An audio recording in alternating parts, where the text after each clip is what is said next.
Today's world is all about convenience, making processes easier and a good return on investment.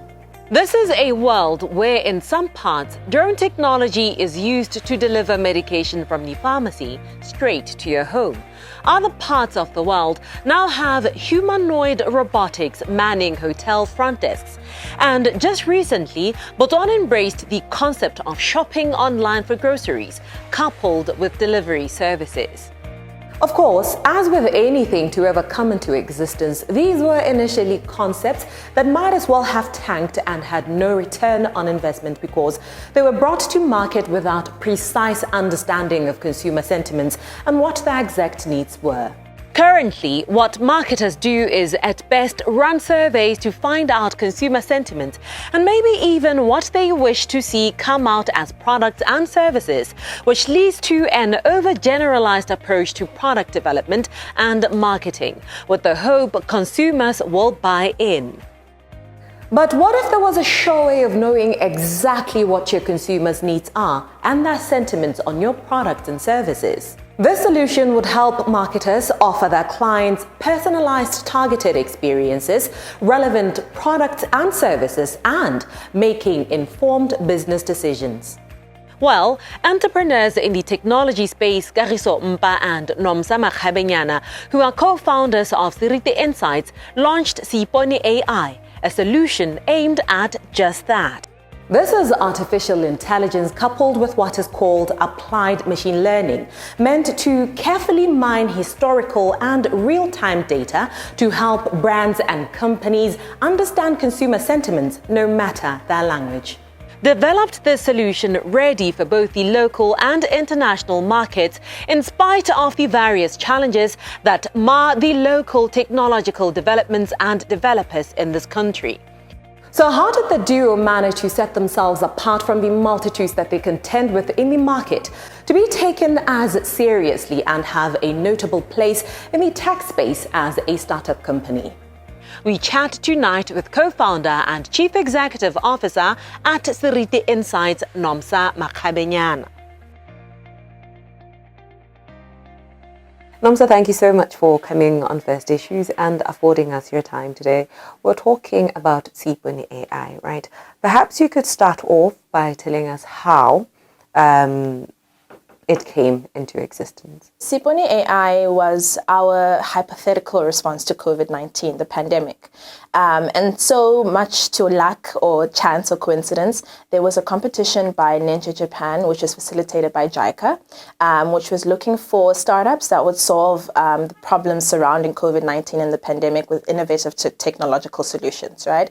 So out of Botswana, I think a total of 105 startups or businesses applied.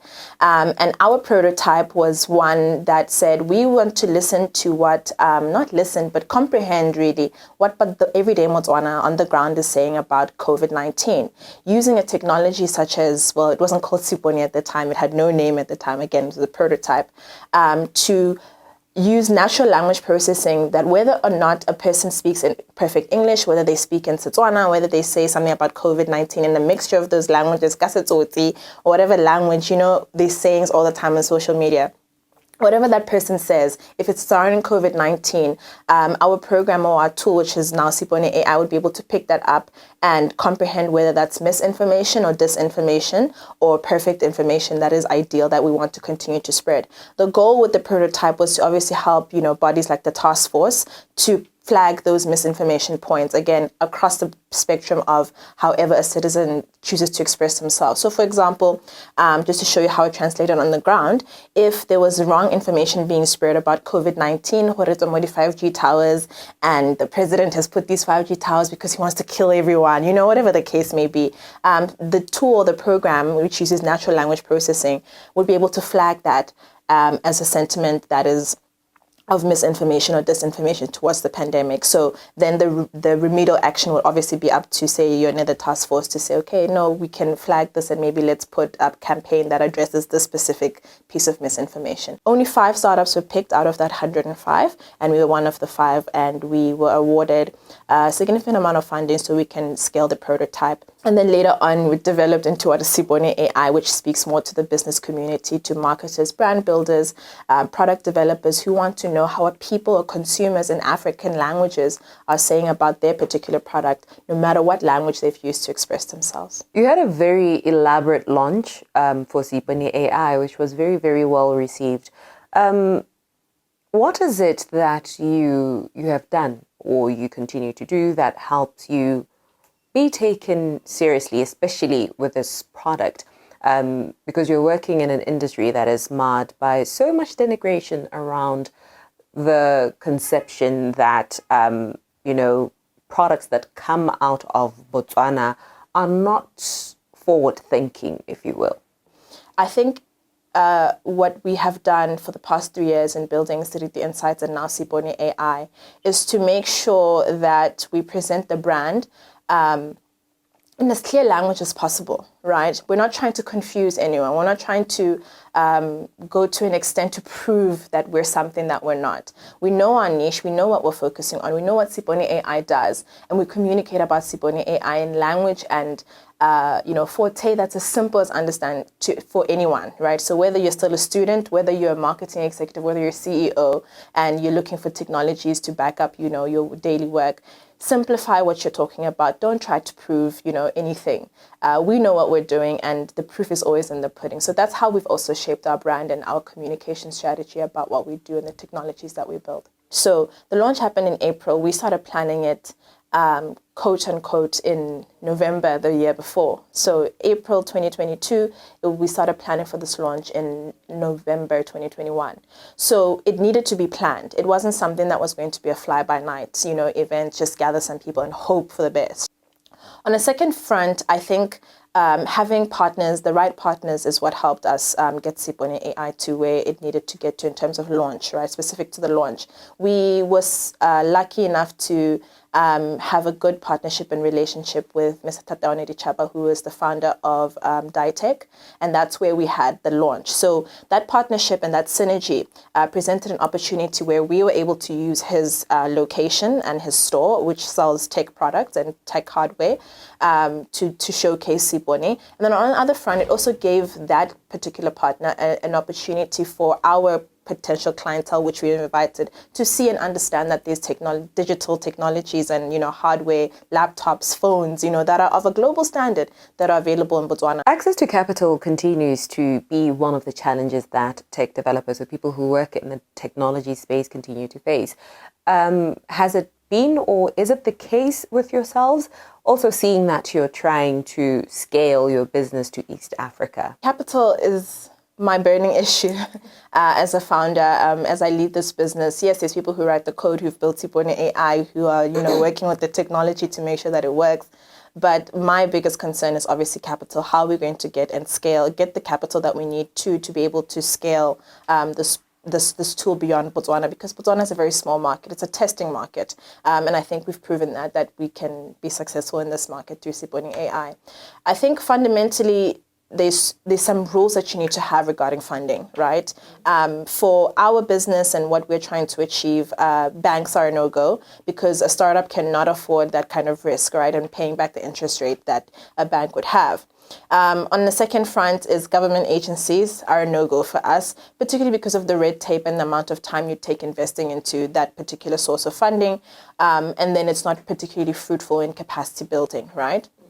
So that leaves very few avenues. So one of the avenues that we have, and I think every startup or organization that's facing tech funding challenges, especially if you're in the tech space, is competitions. You'll be surprised how many competitions there are that are just wanting to give money away. For people to be able to use them in whatever way with the development of a product. Of course, it has to be measured and it needs to be validated that this product has been built. And we went through that with our JICA process, right? Mm-hmm. Every month they check, is the product being built? And the success of it was obviously the launch, which they were able to appreciate.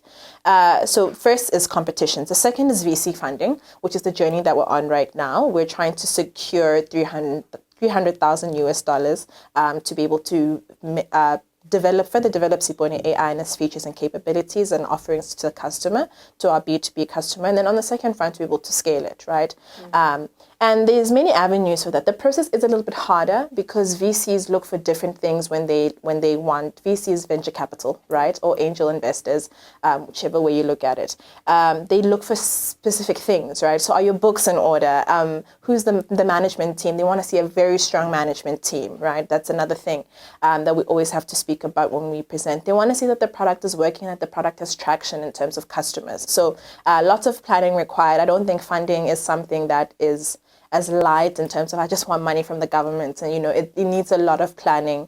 Do you just hike up salaries when it's just because you have the money, or do you say, okay, no, this is what we're going to do with this money, we're using it for this particular purpose? And I think that's one thing that people want to see who are going to give funding to a technology business or a startup that's trying to make strides in the technology. Do you have a plan for this money, or is it just a free meal ticket? So as a business person, what do you wish you knew then when you were starting in the space that you know now, which you're going to be using to help you further your aspirations? First and most important lesson was investing in the right human capital, right? I know there's a stereotype that, Botswana doesn't have the right tech brains and minds, but it's not true. It's very far from the truth.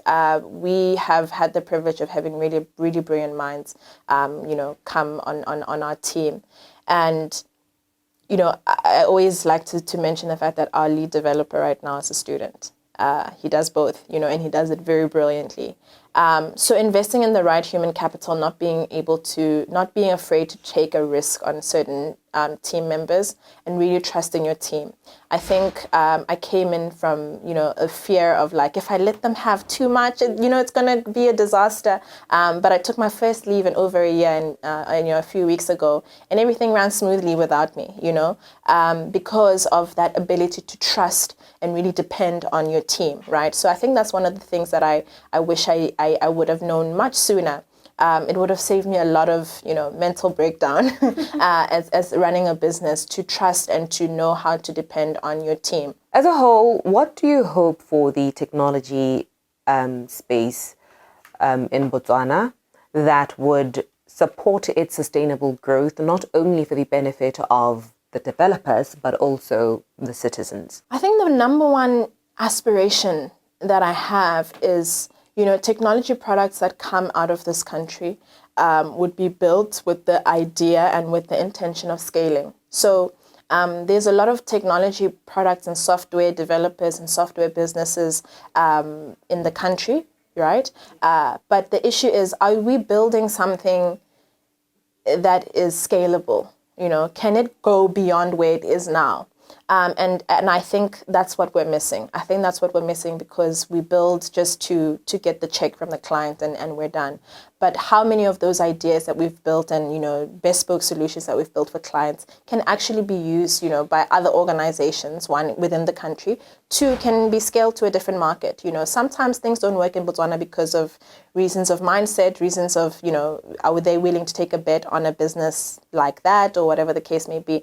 And sometimes it just needs to go somewhere else. So my aspiration is that tech people or tech, businesses, especially startups, build and cultivate the mindset of, who am I building this for? One, solving a real problem. We need to get to a point where we're solving real problems, not just building an app for the sake of an app, and also understanding that an app or technology is not a business.